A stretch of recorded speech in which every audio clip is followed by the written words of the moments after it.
Hello students, कैसे हो आप। उम्मीद करते हैं कि आप अच्छी पढ़ाई कर रहे हैं और इस दौरान जो काफ़ी स्टूडेंट्स हैं जो स्कूल के एकेडमिक की पढ़ाई कर रहे हैं और कोचिंग्स के स्टूडेंट हैं, सबकी कोचिंग्स और स्कूल सारे बंद हैं। लेकिन आपको रुकना नहीं है, पढ़ते रहना है और जितने भी वीडियोज आते हैं उनको गौर से पढ़ें, उन पे विचार करें, उन कहीं कहीं लिखें और क्या नई चीज आई है उसको नोट करके किसी दूसरे फ्रेंड को बताएं ताकि आपका कॉन्सेप्ट क्लियर हो जाए। फिक्स्ड प्रेपोजिशन का पार्ट 2 आज इंपॉर्टेंट है। बहुत अच्छे अच्छे शब्द हैं, काफी संग्रह किया है मैंने और ये ऑलमोस्ट वो सारे शब्द इसमें हैं जिन वर्ड्स को एग्जामिनेशन में पूछा जाता है, कॉम्पिटिटिव एग्जामिनेशन में, और आगे भी पूछा जाएगा। बहुत अच्छे हैं और आपके लिए याद करने का तरीका बहुत अच्छा है। ये इस तरह से देखिए, जैसे ये है, इसके अलावा और भी हैं, इसके बाद में और भी बताऊंगा आपको। वो इनसे ज्यादा इंपॉर्टेंट वर्ड्स हैं। उत्पन्न होना, अब आपने जैसे इतने सारे शब्द हैं ये इसके अलावा और भी है इनसे रिलेटेड, इन सारे को आप याद करना मुश्किल है तो आप ऐसा कीजिए, उत्पन्न होना, पैदा होना, कहीं से निकलना, ये जो सेंस निकलेगा उनसे रिलेटेड सारे वर्ड्स होंगे।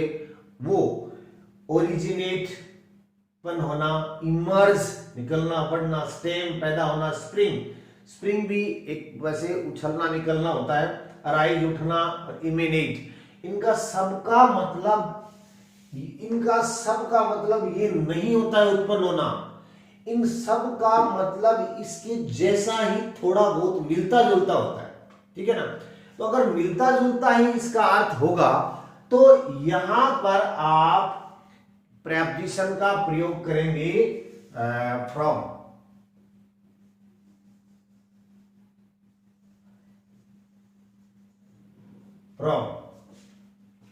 यानी अब आपको इन सारों को याद नहीं करना है, किसी एक वर्ड को ओरिजिनेट के बाद में ओरिजिनेटेड फ्रॉम अगर आपने कर लिया, या अराइज फ्रॉम कर लिया, या इमिनेट फ्रेम कर लिया, तो आप इससे रिलेटेड जितने भी मिलते जुलते जो अक्षर हैं वो उनका सारे का आपको प्रेपोजिशन करना है फ्रॉम।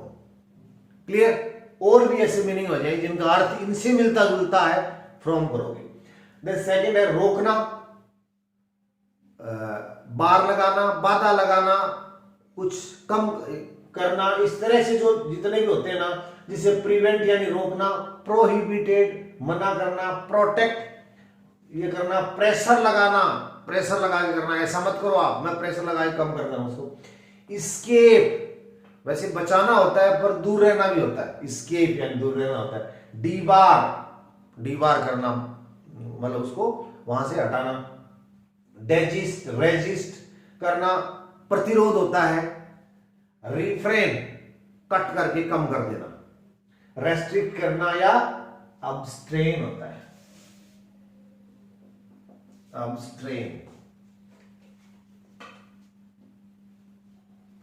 अब्स्ट्रेन का मतलब भी कम करना होता है। तो इनका रोकना, मना करना, कम करना, काटना, छांटना, कुछ ये करना, इस तरह का जो अर्थ इसका निकलेगा रोकना से संबंधित, दूर करना, रोकना, दूर करना, मना करना, हटा देना, दूर रहना, प्रोटेक्ट करना, इस तरह के जितने भी शब्द, इनके सारों के शब्द मिलते जुलते हैं। तो इनके सबके शब्द मिलते जुलते हैं तो इनका आप देखिए साथ में एनहांस योर वोकेबलरी, अपनी वोकेबलरी बढ़ेगी और आपको एक बहुत अच्छी फीलिंग ये आएगी कि इनसे रिलेटेड जितने भी सारे जो वर्ड होंगे उनका आप क्या करोगे, प्रेपोजिशन के रूप में प्रयोग क्या करोगे, फ्रॉम। दोनों का फ्रॉम।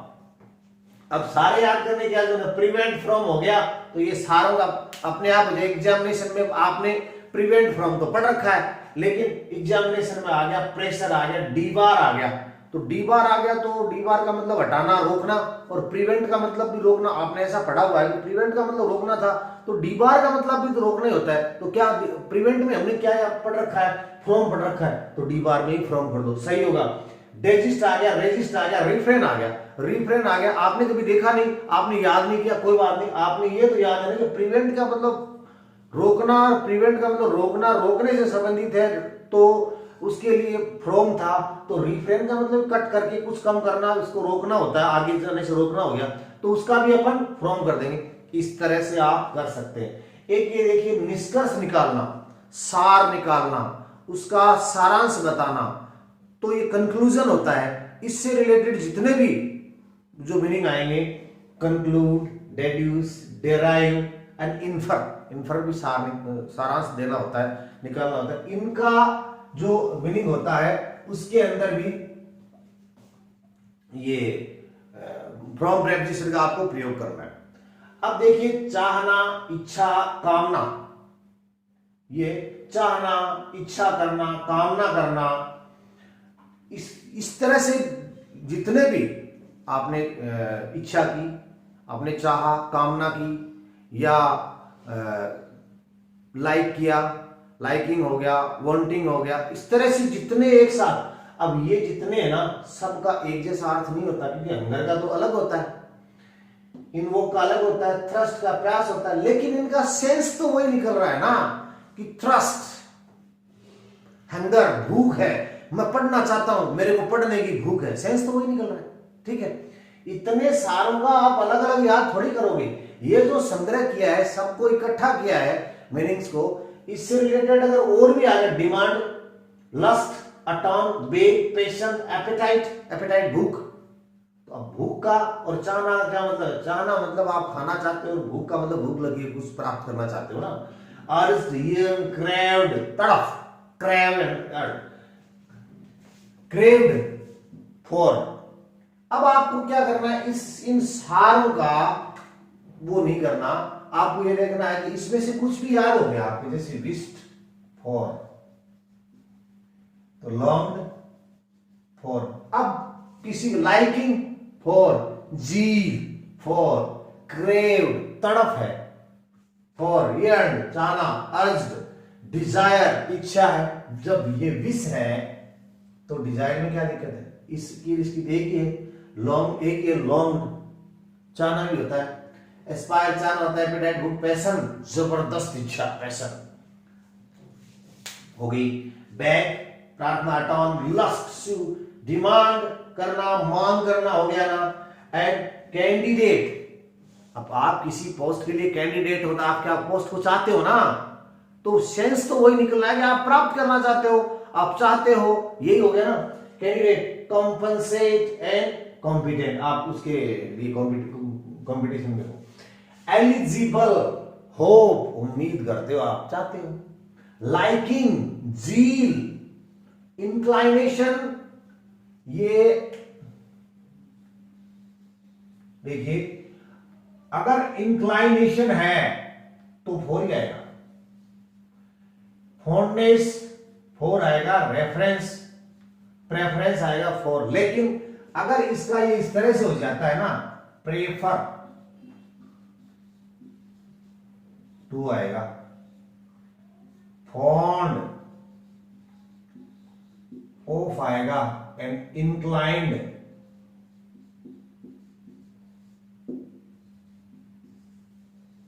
टू आएगा। ये ध्यान रख लेना आप, कहीं आप ऐसा सोच दो कि सर ने ये बताया था कि फॉन्डनेस के बाद फोर आएगा, प्रेफर आ गया तो टू आएगा, प्रेफरेंस के लिए फोर आएगा, प्रेफर के लिए टू आएगा, फॉन्डनेस के लिए फोर आएगा, फॉन्ड के लिए ऑफ आएगा। ये इतना थोड़ा सा इनका ध्यान रख लेना। बाकी होप, लाइकिंग, जी, हंगर है, मुझे भूख है, हैंगर, एपेटाइट, इनवॉक, थ्रस्ट, प्यास, पानी वाली प्यास है तो भी आप चाहते हो पानी, और वैसे अगर आप प्यासे हो तो भी कुछ रिक्वेस्टेड, निवेदन किया है, रिक्वेस्ट तो कुछ चाह रहे हो ना आप, विश कर रहे हो ना आप। वांटिंग, वांटिंग वैसे कोई शब्द नहीं होता वांट के साथ, लेकिन ये जिरंड के फॉर्म में होता है, वैसे आप वैसे चाहते हो ना, जैसे ये वांट वो वर्ब है जिसके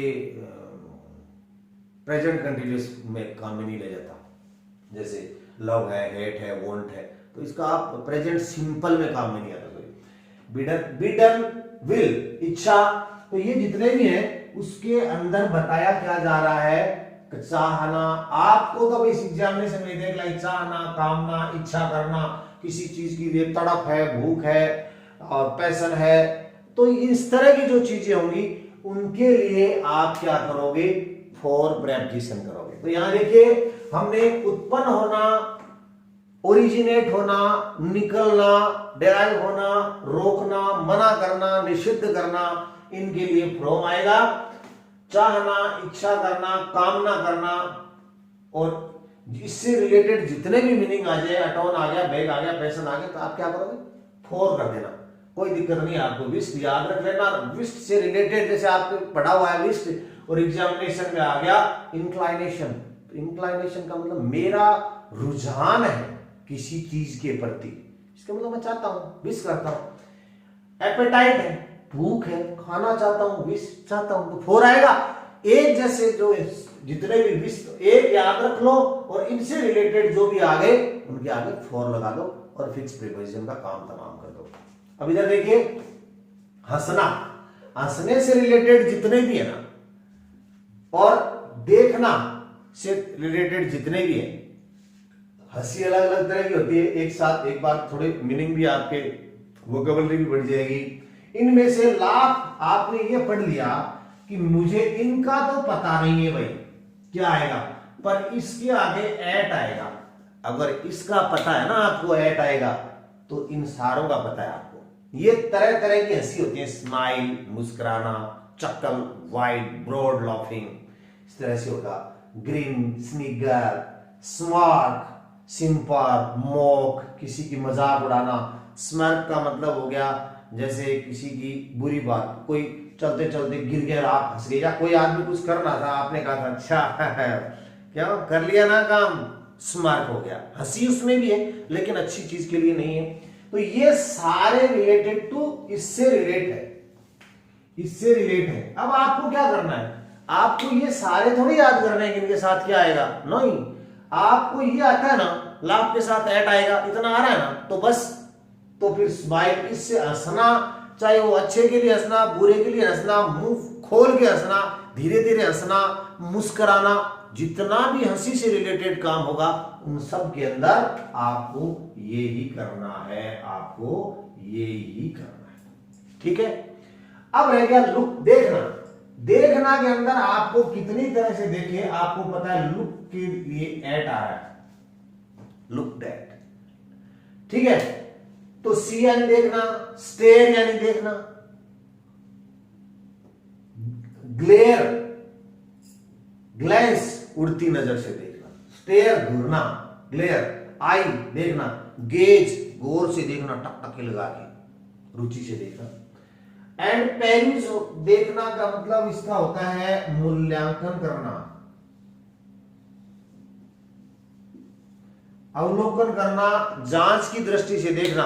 आपकी जैसे कॉपी देखनी, अच्छा अच्छा ये तीसरा प्रश्न कर दिया, चौथा कर दिया, ये पांचवा, मूल्यांकन कर रहा है ना, किसी आदमी का स्टडी कर रहे हो आप, मूल्यांकन कर रहे हो, तो इसका मतलब आप ये नहीं देख रहे हो कि कितना लंबा है क्या है, उसका पेरुजल कर रहे हो, मूल्यांकन कर रहे हो, तो भी क्या आएगा, एट आएगा। अब आपको पेरुजल के बाद में याद करना जरूरी थोड़ी है, नहीं, कोई जरूरी नहीं है। आपको करना है लुक के साथ अगर एट आता है तो जितने भी प्रकार का देखना है, चाहे वो ग्लेयर हो, ग्लांस हो, गेज हो, और आई हो, सी हो, स्टेयर हो, पेरूज हो, सबके साथ एट आएगा। अब नेक्स्ट कुछ और इंपॉर्टेंट वर्ड है, उनको देखिए आप।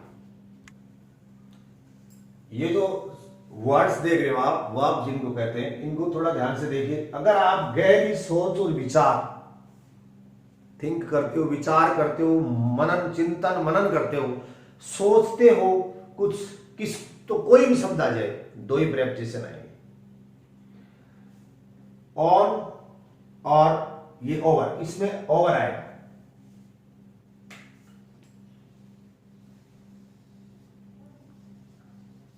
Over. Meditate, muse, contemplate, ruminate, on होगा, ठीक है। इससे रिलेटेड और जितने भी शब्द आ जाए आपको ऑन करना, लेकिन यहां पर इनमें ब्रूड ओवर, पॉन्डर, थिंक, इस तरह से करना। अगर दक्ष है कोई आदमी, कुशल है, एक्सपर्ट है, स्किलफुल है, स्किल्ड है, तो क्या करोगे, इसमें आप इसमें इन करोगे प्रेपोजिशन।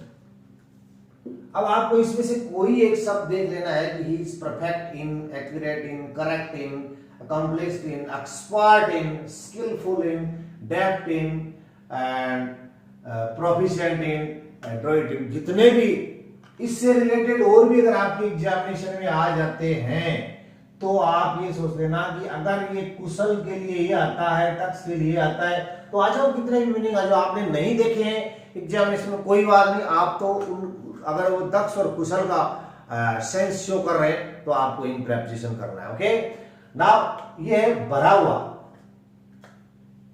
फुलफिल्ड है, भरा हुआ है। इस तरह से कोई शब्द है, जैसे फील्ड है, बी सेट का मतलब भरा होता है, इन्फेस्टेड का मतलब भी एकदम फुल होता है, कंजेस्टेड है, स्वैम्प्ड भरा हुआ, टीम्ड, टीम्ड का मतलब भी पूरे लोग एक साथ आए हुए हैं। तो इसके साथ आपको प्रेपोजिशन करना है इन, इससे रिलेटेड किसी बात है। तो अब आपको क्या करना है, अगर गहरी सोच विचार है तो ऑन और ओवर करना है। इन पे तो कर देना ओवर, बाकी सब पे आपको ऑन करना है, ठीक है। दक्ष और कुशल के ये मैंने यहां पर सिर्फ 10 मीनिंग लिखे, अगर 50 मीनिंग आ जाए, ये ना इनसे कोई और मीनिंग आ जाए आपके एग्जामिनेशन में, तो आपको सोचना नहीं है। अगर वो फिक्स प्रेपोजिशन का है तो वो इन लेगा। यहां आपको बिना सोचे समझे ये करना है। आपको दिया है प्रोफिशिएंट इन था, प्रोफिशिएंट कौन था, स्किलफुल इन या स्किल्ड इन था, एक्सपर्ट इन था, तो क्या करोगे आप, तो इसमें आप इन करोगे। तो फिर ये देख लेना एक्सपर्ट मीन है, तो जितने भी स्किलफुल के हैं, दक्ष के, कुशल के हैं, उसके अंदर आप क्या करोगे, इन प्रेपोजिशन कर लेना। कोई आदमी इसमें, अब जैसे मान लीजिए आप ये तो आपने देख लिए और मीनिंग आ गया मास्टर, और आगे कोई सब्जेक्ट आ गया तो इन आएगा, ठीक है। फील्ड, बीसेट, सॉरी स्वैम्पर्ड और टीम, ये वो है जिनके आगे आपको प्रेपोजिशन नहीं लेना है। Resemble, attack, describe, order, tell, comprise, emphasise, accompany, approach, answered and return, तो इनके आगे कभी भी प्रेपोजिशन आपको नहीं लगाना है, ठीक है। ये तो अभी आपको कुछ शब्द और बताता हूं मैं इसके बाद में। तो इनके आगे कभी भी आपको प्रेपोजिशन नहीं लगाना है, यानी रिजेंबल आ जाए तो प्रेपोजिशन नहीं लगाना, अटैक आ जाए तो प्रेपोजिशन नहीं लगाना, डिस्क्राइब आ जाए तो नहीं लगाना, याद रखना पड़ेगा इनको आपको। ऑर्डर, तो जैसे इंडिया, सॉरी पहले ये देखो, फील्ड, ये इनके आगे आएगा with, swamped with, teamed with, congested with, rested with, beset with, filled with। अब जैसे अटैक आ गया प्रेपोजिशन, तो इंडिया है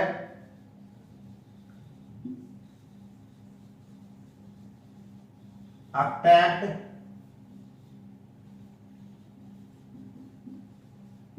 पाकिस्तान।